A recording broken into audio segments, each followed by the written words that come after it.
myself about how good I was or what I did or what I didn't, because I didn't play a snap in the NFL. I also ain't make $1 off football for real. We didn't have NIL when I came up.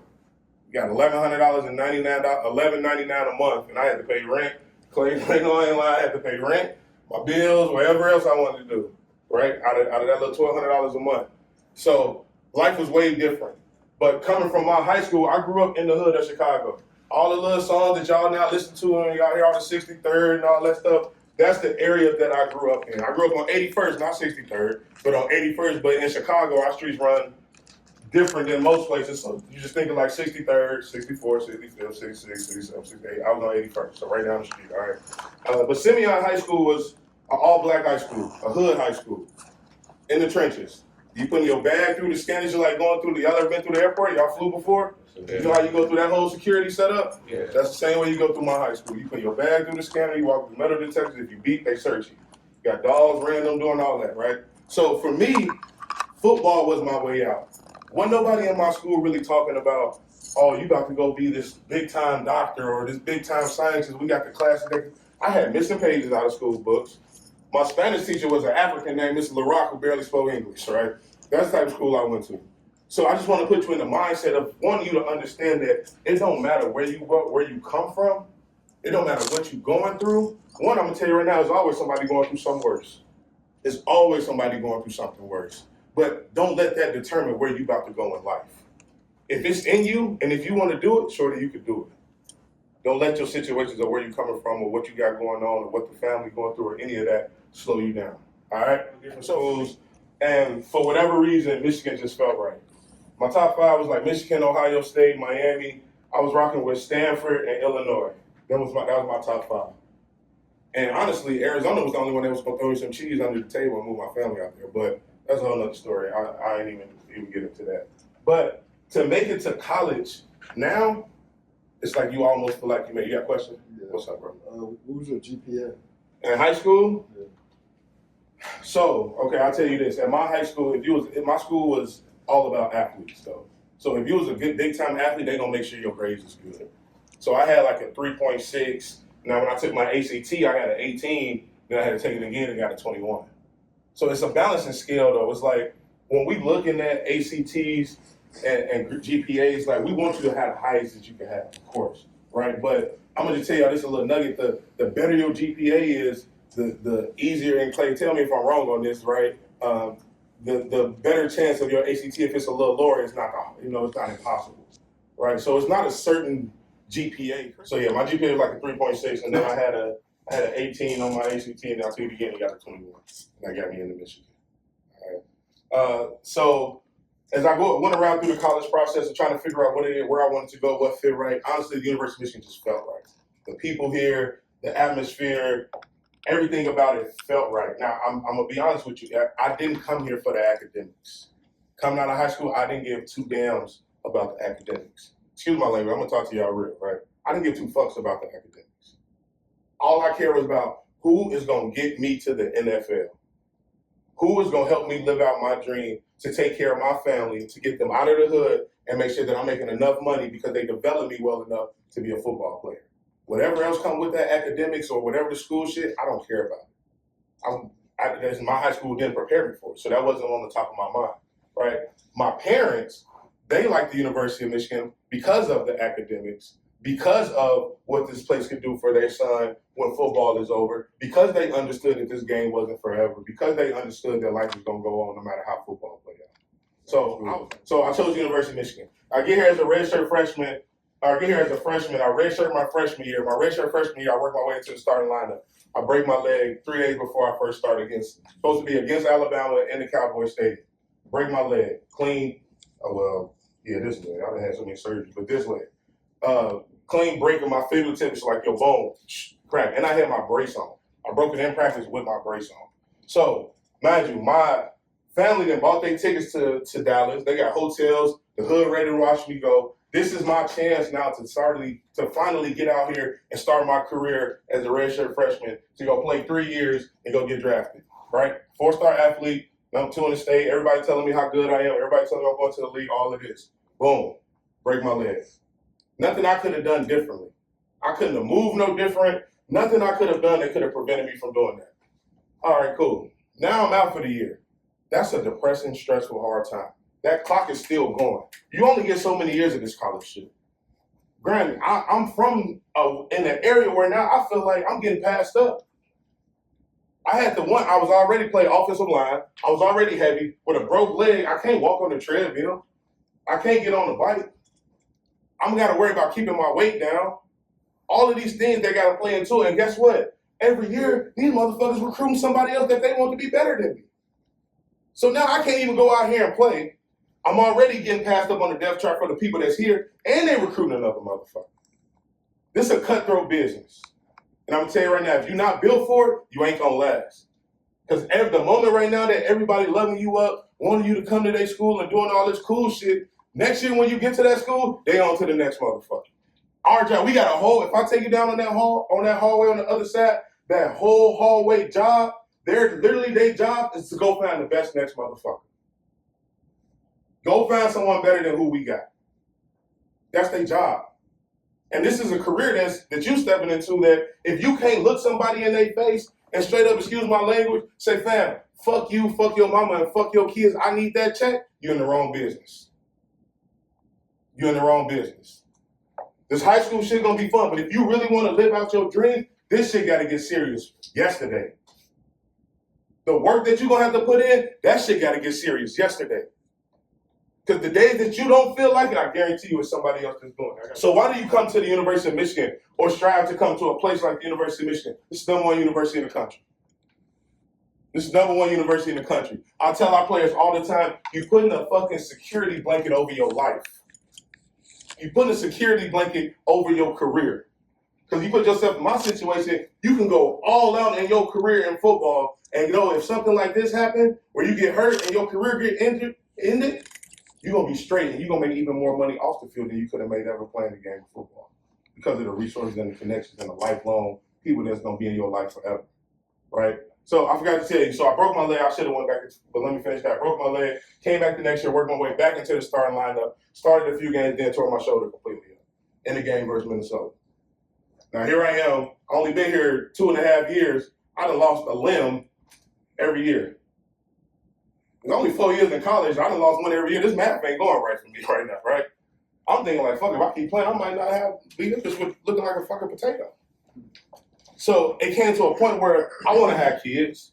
I want to be able to throw a football. I want to be able to walk. I'm getting my knee drained every week because this shit's still swelling up. Oh, and then when I tore my shoulder up, I was taking cortisone and all this other shit to just try to continue to play through it because I didn't want to miss no more time. So that was really tearing my shit up. So now when it come down to it, gone. I had to hang up the cleats, medically retired. So here I am. Remember, don't forget I was a 4-star athlete. I was ranked number 2 in the state. I was ranked number 12 in the nation. I gotta be going to the league, right? I'm in Michigan. Man, that shit took 12 seconds to fuck my whole career up. 12 seconds. On some shit that I couldn't prepare for. I could not done nothing different on that deuce block when I threw my arm out there against Minnesota. I couldn't have done nothing different in practice when that D tackle fell on my knee with a brace on. That's what God had planned for me, so what, now what? And the worst thing about it that I had to look myself in the mirror was to look myself in that mirror and understand that I don't even know who I am. Because ever since I was a shorty, I've always been the best player on the team. Ever since I got to high school, I was always the captain. I was always the best player on the team. I was always highly recruited. I was always highly ranked. Everybody telling me blue chip this, you going to the league this, you gonna be straight, shorty, you gonna be this, you gonna be that, you the one, you the one, you the one. Ain't nobody telling me about that 12 seconds that I didn't prepare for. So that's why you come to the University of Michigan. So we go through our theme, talk about empower. And we wordplay off of it, but we talk about embracing your life, making you stronger and controlling your life, right? Putting you in a situation to be in control of everything that goes on in your life. How many of y'all want to go to the league? Or are y'all younger, actually? How many of y'all want to go to college? Great. How many of y'all want to go to the league? How many of y'all want to be first-round draft picks? All right. Now, here's a real question. How many of y'all today, right now, can tell me you 110% sure know that you're going to be drafted or a first-round draft pick? Right now, today, you know that for a full-blown fact. All right, cool. How many of y'all, if let's just say now y'all do get drafted and make a bunch of money in the league, how many of y'all want to be able to still afford your mortgage or buy a new car or make sure you can pay for your daughter's tuition when those NFL checks stop coming in? How many of y'all want to be able to do that? So you probably how many of y'all gonna want a good paying job? Probably, hopefully, more than it was if you was making in the NFL when you get done playing. All right, makes sense. So if you want to do that, when does that work start for y'all to become an NFL draft pick? Like when does that process start? That journey start? It starts now. Yesterday, right? Right. When do you think the journey needs to start for you to be able to become a successful man in business in the real world, and be able to make all that type of money that you want to make playing football? Freshman year? That's a good answer. Now. It starts now. It starts now. So that's our job, is to empower you and teach you about how do you control your life. And how do you do that? Through internships, through networking, us putting you in opportunities and situations to step outside of the box and do some shit that you're probably not used to doing. So it was really interesting when you talk about that public speaking, that shit is important. That shit is important. And that's why we do it with our own players. Go around the country and start asking people about what they do for their players. I don't negative recruit, but I'm gonna tell you it's not a lot. It's not a lot. It's usually done in this building. The shit that we do for our players is we want to make sure that you're good 10 years from now. Our players are making great money. I tell our players all the time, I can't tell you, we got 87, 80, I think it's either year 87 or 88 with us having a player drafted in the NFL. 88 years straight. That's an NCAA record. I tell our players, I can't tell you the last time, I think Cesar Ruiz, a first round offensive lineman that got drafted maybe like 17, 18, 19, somewhere in there. That's the last player I've seen cry when he got drafted. Our players don't even cry when they get drafted no more because they already rich. They're already rich. Don't nobody even cry when they get drafted no more. Because now it's just a new team with a new check coming from somebody else, right? But it's our job and responsibility to make sure that you're going to be well taken care of no matter how this game goes. And I'm going to let you hear a little bit from our players about how we take care of them off the field. I'm like really into like cars and trucks. Like that's kind of my thing outside of football. I know like football doesn't last forever, and I was also like a big reason why I wanted to come to Michigan because I knew I would be able to get in front of like these big time people that work for big time companies. I was able to spend a good bit of time over at Real Truck in the sales department, just kind of learning how the team works and like a lot of the behind the scenes things that go on with a company that's that large. So it's pretty cool to be able to get a look of how many people it takes to keep that thing running like a well-oiled machine. Everything kind of comes back to being able to work with other people, figuring out what people do best, and then put them in positions to, in a way, make plays, kind of like how you go on the football field. One of my favorite things when it comes to Empower is just like the versatility of it. My internship I did over a whole semester, but there's things that you can get into that go from like 3 days. I know there's guys that go out with the Green Berets and do a lot more hands-on things. It's really anything that you want to get into, you can kind of find a way. Green Beret experience, we flew down to North Carolina with a few of my other teammates, and I've always kind of been one to look for challenges, so when I heard about it, I was eager to go. We got to have 4 days with the Green Berets and experience everything that they do. Green Berets, the elite in the special forces out of the Army, they're built on integrity, they're built on accountability and just toughness, holding your brother accountable and everything that honestly football kind of comes with, and just at a higher scale. And once I got there, I realized a lot of it was just the mental aspect and how willing you were to do these things and how much or how far you were willing to push yourself. After doing that, I felt like there was nothing a challenge that I could come across that I wouldn't be able to do. Bryce, he's got a special place in my heart. He's a great kid. And I've watched him grow exponentially since I've been here. I think the Empower program helped him. I remember he came to coach, I'm going to do this thing with the Green Berets, and he absolutely loved it. I think it gave him confidence that he can achieve at a high rate, and he met those challenges, and it made him better. The University of Michigan is a big brand. The block end means a lot, and I believe that that's what Empower does. It gives them opportunities to go out and meet people, to network, and I would advise every young man to use this program to its fullest. Through Empower, it's really an opportunity to experience new things, practice leadership, develop new skills, and just learn. We got to work on a ranch and maintain a ranch for about a week.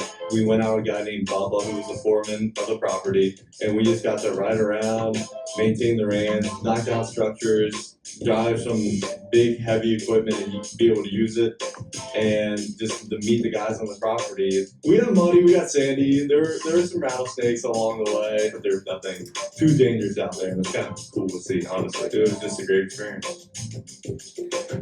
So football's going to end at some point in your life. So being able to connect with people through Empower and the entrepreneurship stuff helps you outside of football and helps you get started in your life. You're going to have the ability to meet new people and to rely on those relationships that you built when you were 20 years old playing football. We want our guys to be the best in the world in everything that they do, not just on the field, but off the field as well. So we're going to make sure our guys are prepared for every opportunity that life throws at them. Whether you're going to be playing on Sunday or you didn't get much playing time, if any at all, you're going to be given the exact same opportunity. And that's, to me, what's really special about Empower. It truly is a special place. You are around like special people. People do want to do things for you just because of you being on the Michigan football team. No other program has the opportunity like we do at Michigan with Empower, with all those things. It's truly a blessing, and I'm so glad I came to University of Michigan. So we sent about 64 guys on internships this year. But why is that important? Why is internships and us being able to make sure our guys get out on the field to network and understand that this football shit ain't gonna last forever? But I promise you, you can make a great life off of it because of the room that it's gonna put you in, because of the network that it's gonna build with you. No matter where you go to school, football can change your life if you take advantage of opportunities. But let's do some math. I ain't even a mathematician, but there's some easy math right here. It's 1 million plus high school football players. I'm gonna tell you right now, y'all go around the country and you want to get recruited and you think that I'm the best in my neighborhood, I'm all city this, I'm all state that. I just talked to a group yesterday from fucking England and where are they from, Clay? Finland and where we recruit the world. We have players on our team that are not from America. We want to go find the best of the fucking best anywhere. We don't care where you are. If you in America Samoa, that private jet is getting juiced up and going out to America Samoa, and we trying to bring your ass back home. We don't care where you are. So when I tell you that the scale of what you're going against is much larger than what you think it is, put the work in, shorty. Don't take no fucking days off. It's 1 million plus of y'all. 1 million plus high school students. 16,000 D1 students. Luckily, the great thing about it is you don't even got to go D1 to get drafted. You don't have to go D1 to get drafted. If there is a college university that you can go to school and play football for, if you're good enough, they will come find you. You do not have to go D1 to live out your dream. Hear me clearly when I say that. But for where we are right now, sitting today, is 16,000 seats. That's a big jump. 1 million people to 16,000 is a big ass jump. If we don't get it, imagine if I say, hey, here go $1 million, go to the mall, go to Somerset, do what you want. Hey, here go 16,000, you go to the mall too. You'll be feeling some type of way, right? That's a big ass jump. It's a big ass jump. When you get through college, so even when you made it to college, granted, you get a little NIL money, so you feel like you made it a little bit, because that's a lot of money that a lot of y'all be getting. But now, to live out your dream, that 1 million plus that went to 16,000 is 257 draft picks. It's 110. We got 119 players on our team. Just on our team, we got 119 players. There's still a Florida out there. There's still a Georgia. There's still a Alabama. There's still a Eastern Michigan. There's still a Syracuse. There's still a Stanford. As long as they got a rowing team, they can have just as many players as we got. So when you think you're the best and you made it to college, yeah, now you're going to sit in this defensive room and you're going to need to be the baddest motherfucking DB in the hallway. You're going to have to be the baddest motherfucking DB in the hallway. And guess what? You're going to have to be badder than that motherfucker at Eastern. So when you lock down this shit here to still live out your dream, guess what? Now I got to go be better than the motherfucker at Michigan State. I got to go be better than the motherfucker at Alabama. I got to go be better than him at Georgia. The one at UCLA, at Clemson, at South Carolina. 124 different, I gotta go be better than every single one of them? Yeah, that's what you want to do. So the moment that you think that you can take them days off, the moment when you think because coach ain't looking, I can skip a rep, you fucking yourself over. You ain't really doing this shit. And if you're not in it, if you just in it to gain some friends and be cool, then that's cool, but just say that. Because when your coach be on your ass about certain shit and motherfuckers want to smack their lips like little girls and be getting mad about shit, just tell, hey coach, man, I'm not trying to be great. Don't coach me hard. Don't expect greatness from me. I just want to be okay. I want to be part of that 16,000, but I don't want to be that 257. Or I don't even really want to be part of that 16,000. Coach, I just want to get on the bus. If that's what your intention, just say that shit. And I promise you they're going to respect the shit out of you for it. But if your mindset is, I'm going to be one of these motherfuckers, then you better take coaching hard. And you better wake the fuck up, because there's a lot of motherfuckers that's trying to get here. It's a lot of them that's trying to get here. So we do internships like this for our guys. We took them down to the Marine or to the Green Berets down in Fort Bragg, North Carolina. And you're probably looking at it like, what the fuck was y'all doing? I get it. It's weird. But it's a great opportunity for our guys to learn leadership. You talk about, it's certain careers in this world that you can't have a bad day. A pilot, he can't wake up and say, I don't feel like it. A doctor, a surgeon, he can't halfway go to work. But us, we can have a bad day. Coach might cuss you out a little bit. It ain't the end of the world. These people, if he have a bad day, he might get killed. That's the type of responsibility that we teaching our guys. That when you don't fucking feel like it, so what? Because somebody depending on you. Your team depending on you. And there ain't no better leader than being a self-leader. So if you can't lead yourself, don't even try to be a leader on your team, bro. Don't even try to be a leader on your team. If you can't even be self-disciplined enough to do what the hell you're supposed to be doing, do not try to be a leader or captain on your team. Because at some point, you're going to have to clean that dirty-ass mirror off and look at it. At some point, you got to clean that dirty-ass mirror off and be real with your damn self. I heard this podcast called Bustin' with the Boys. So the guy who started at Taylor DeWine, he played here, so he brings our guys up for internships. Real estate is huge. Our guys are making a lot of money. They're making a lot of money. I have not met a wealthy donor that's not own the form of real estate yet. So when you come to the University of Michigan with all that NIL money, yeah, you see our parking lot, yeah, they got the BMWs and Corvettes and all of that stuff, but our guys are financially sound. They are taking care of their money. They understand that whatever that Corvette payment gonna cost, that's gonna come out of the money that has nothing to do with my investments, my mortgages, or whatever other bills they got. We got a lot of players on this team that own property already. We got a sophomore receiver, 19 years old. They got 2 houses in Ann Arbor. One that he live in and one he rent now. Ain't nothing more. Y'all have heard of this term, and it kind of goes into a couple things, but it's a term called ROI. Does any of y'all know what that means? Return on investment. Yes, great answer. Return on investment. Who can tell me what that means? Come here, stand up right here. Tell your boys. Make it clear.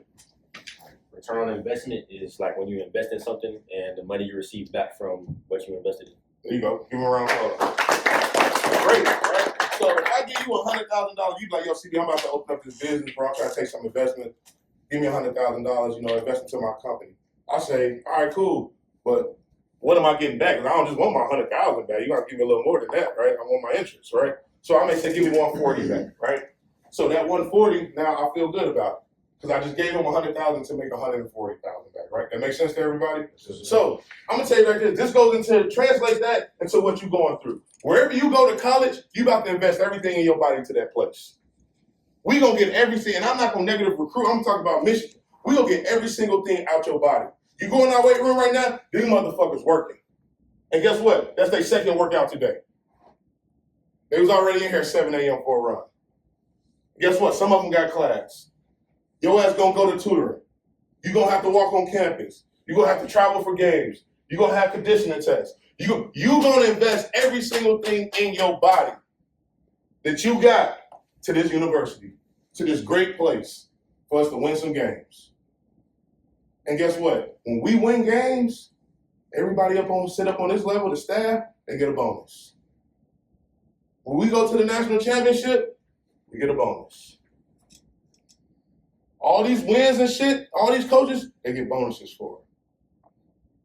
So don't let nobody tell you, hey, come to my university because I can develop you. That's gonna be your return. I'm gonna get you to the league. You want a return on your investment? I'm gonna get you to the league. Fuck that. There's only one person that knows if you're going to the league, and he sit up there. His name is God. If he don't have that plan for you to go to the league, you're not going. That's just the way it is. So to know that I can get drafted out of you, y'all watch NFL games. You see on Sundays, Chris Bryant, University of Michigan. Chris Bryant, Alabama. Chris Bryant, Georgia. It's a whole lot of Chris Bryant, UCF. Chris Bryant, FIU. Chris Bryant, LaSalle. It don't matter. They from everywhere. So don't let nobody lie to you and say, yeah, you come to my school, I'm going to invest in you, develop you, get you drafted. That's going to be your return. Sure, I can get drafted out of anywhere. It's proven. So don't tell me that that's my investment. What's my investment? What's my return on my investment? Your resources, your connection, that big ass if. And it shouldn't be an if, or it's for when football is over, that transition is smooth.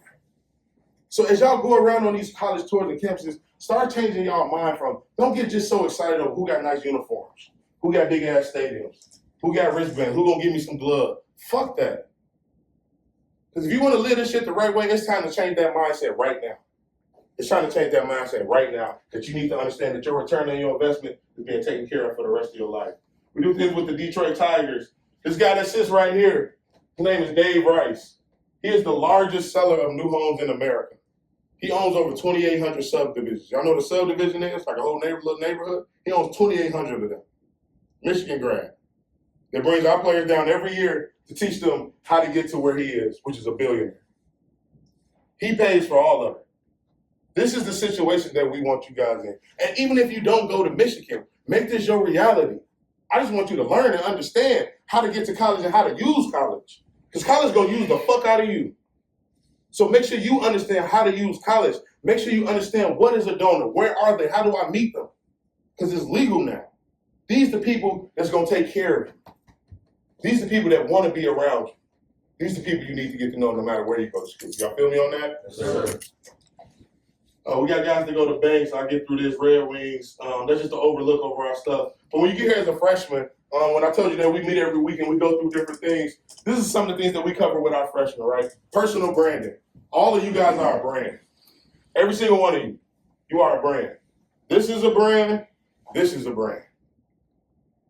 All that is an NIL deal. When you see our players on commercials and doing all that stuff, that ain't nothing but someone agreeing that they brand fits this brand or whatever company that is. So if you want to get on Instagram and you got to show every time that you out, or you got to show that you smoking or getting high on Instagram, I'll tell you right now, you fucking up the bag. You fucking up the bag. One, put the fucking weed down anyway. I just showed you that number, 257, right? You ain't got fucking time to waste.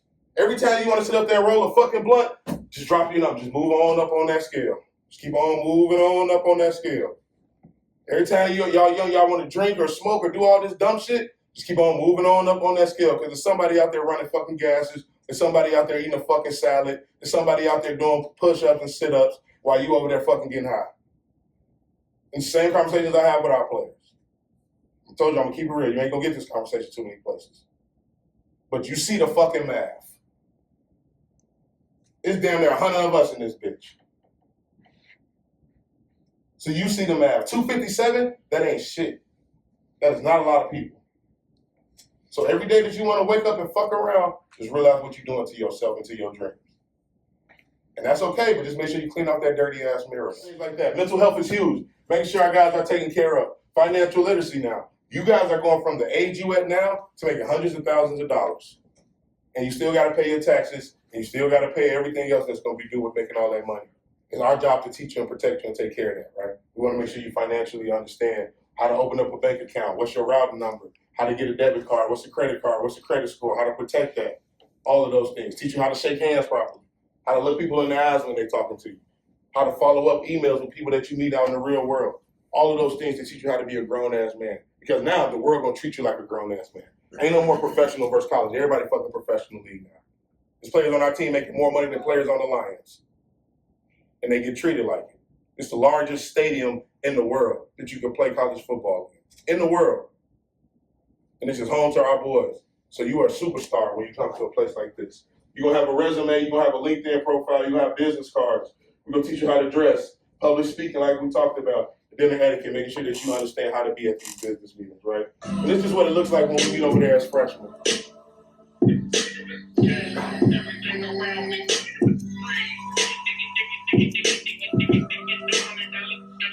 Bringing in different guest speakers and things like that. But a real chill environment for our guys to really learn and talk about things. We gonna talk about drugs. We gonna talk about alcohol. We gonna talk about wearing condoms, protecting yourself. Girls that's out to get you, Asians that's out to get you. All the real shit that's going on in the world, especially with the level that you are now. You're a role model. Whether you want to be it or not, you're a role model. Even if y'all role models, right? So you gotta carry yourself like it.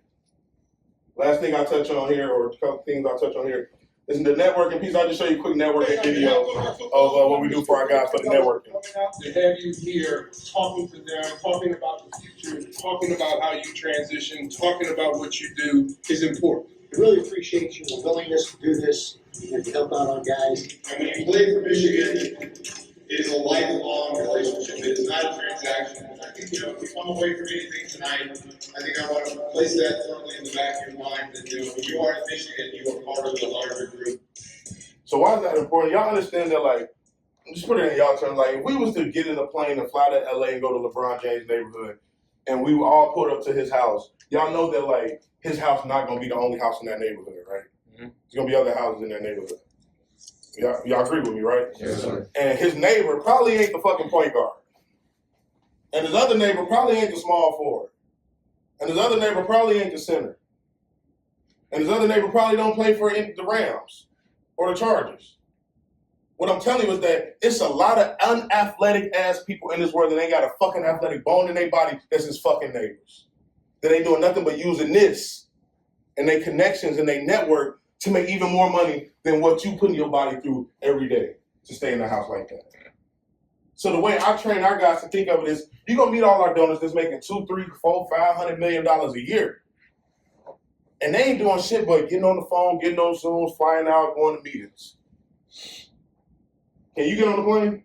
Can you get on Zoom? Can you fly out somewhere? Can you go to a meeting? Right? If I bring him over here and we tell him to put on this fucking helmet and go down to this field and go to practice, he gonna get fucked up. And he ain't gonna make them Zooms and he ain't gonna make them meetings. Right? So what I'm saying is he's stuck to one lane. Now it's a good ass lane. It's a hell of a lane to be in. But what I'm telling you is that y'all can go down both. Y'all can go make $100 million playing football in your career and still go make $200-300 million in your career of real estate or banking or investments or whatever it is, right? While this man is only stuck to his one lane, making great money, but there's only one lane he got. Y'all can do both. And the good thing about those lanes is most of them people over here want to be around you. They want to be around athletes. Don't nothing else in the world make them happy. They rich. We see a private jet. If we walk outside of a private jet right now, every single one of y'all pull out y'all fucking phone right now and start getting on Instagram and Snapchat.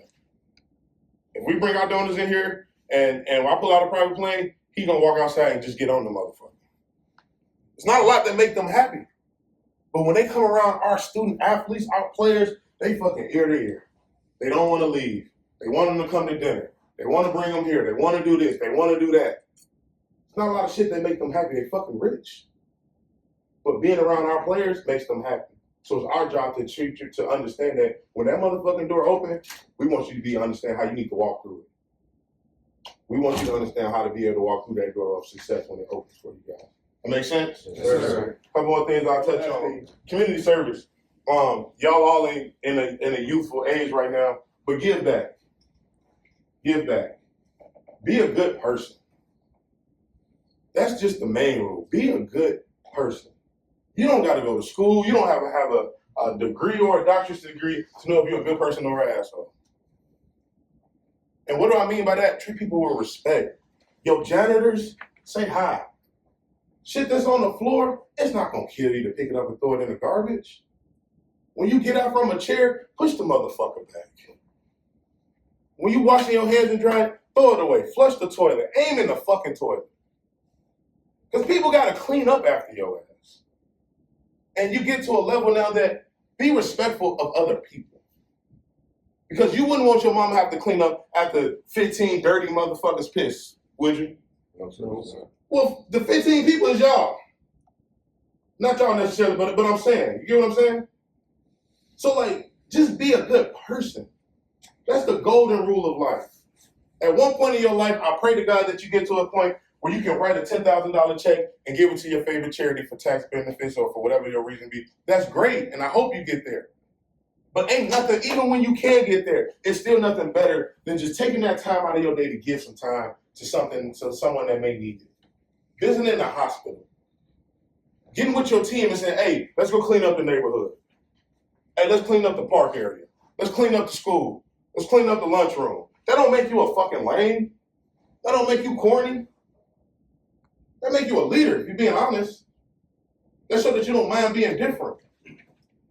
That show that you don't mind taking that extra step. That show that you don't mind being part of that 257. That 257, they different. They ain't your average Joes. They stand out. That's why when you see them in the mall, they stand out. When you see them on TV, they stand out because they've been different. They cool and not just sitting at the table laughing at everybody and leaving their shit on the floor. They cool. When you go to these professional, if you ever get your opportunity to go to like one of these professional locker rooms or a professional facility, look at their fucking locker room. Some of these shits be like, they just don't know how to not be unorganized. They just don't know how to do it. Like they just can't live that way. Like certain shit just have to be a certain way. My breakfast has to be a certain time. I have to go to sleep at a certain time. Fuck that video game. I gotta get my sleep. Because I want to be there at 257. And I know if my body not rested enough, somebody can outwork me. Somebody gonna be more rested than me. Somebody's doing something better for their body than I'm doing for me. So fuck that, I can't. That's how you get to that 257. Be fucking different. Give back. I'll show you a quick video of our guys giving back and then we get up out of here. A.D. Williams once said, imagine what 7 billion humans could accomplish if we loved and respected one another. Just imagine. Imagine if there was no greed. Imagine if there was no comparison. If everyone was running their own race, but cheering for all others at the same time. Maybe we'll never see that in our lifetime. But what we all can do is start with ourselves. Start with yourself. Choose to lift others up. Choose to set the example of kindness and integrity, the example of compassion and understanding. There's a quote that says, no matter how educated, talented, rich, or cool you believe you are, how you treat people ultimately tells all. Integrity is everything. It really is. Who you are is far more important than what you have. And it will always be. Who you are is measured by how you make others feel. Be kind to each other. In a world where you can be anything, be kind. Choose to be the change you wish to see in the world. Decide you will not wait for someone else. You will set the example. Be kind. Because you never know how much that person is suffering inside. You never know the difference your words can make, the difference your presence can make, the difference you can make to one human life. Be the reason someone believes in the goodness of humanity. Be the reason someone else decides to make a difference in others. So I'm gonna get ready to wrap up here, but I just want to say, man, one, give y'all coaches a round of applause for I'm gonna tell you right now, y'all already targeted that small percentage is already ahead of the game, man. It's ready to get on the road, to see places, to talk to people, to meet people. Build your network. Build your network, right? Don't take this shit for granted. This game don't owe you shit, bro. This game don't owe you shit. This game ain't, to me, this game have changed my life. I done broke legs, tore my shoulders up, patella tendons. I done did all this shit, and I ain't made no NIL money. I didn't get paid from the NFL. And that's why my passion for what I do for our guys drives deep. Because none of my boys is going to be able to leave here fucked up. You can't.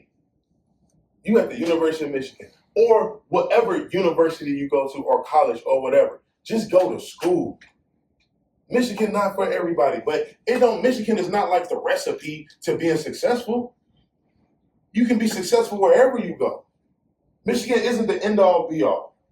Just get to school. So take care of your fucking grades. Go back to school. Don't be that fucking cool dude that like, oh, I want to be the class clown, or I ain't gonna do that shit. I ain't gonna do it. Bro, do your fucking homework. And let me give you a secret on how to really pass classes and get good grades. Talk to your teachers. Spend a little time. If you spend 5 minutes a week after class with your teachers, I promise that'll be the difference. I promise that will help you. Just be a good person. This college shit is for every single one of y'all. It's for every single one of y'all. But I want you to understand what that work really is, because I'm not going to lie to you about the numbers. Numbers don't lie. So if you want to be successful, I'm going to tell you right now, don't fucking wait. Ain't nothing to wait on. Ain't nothing to wait on.